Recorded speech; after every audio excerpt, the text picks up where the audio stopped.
Multa usein kysytään, että missä tilanteessa, Mikko, sinne terapiaan tai valmennuksen kannattaa mennä. Ja mä vastaan, että tähän ei ole mitään yhtä oikeaa vastausta.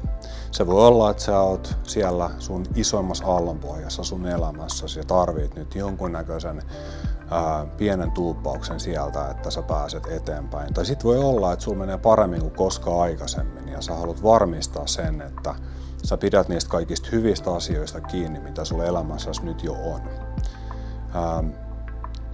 Summa summarum, valmennus ja terapia on kaikille ihan koska vaan.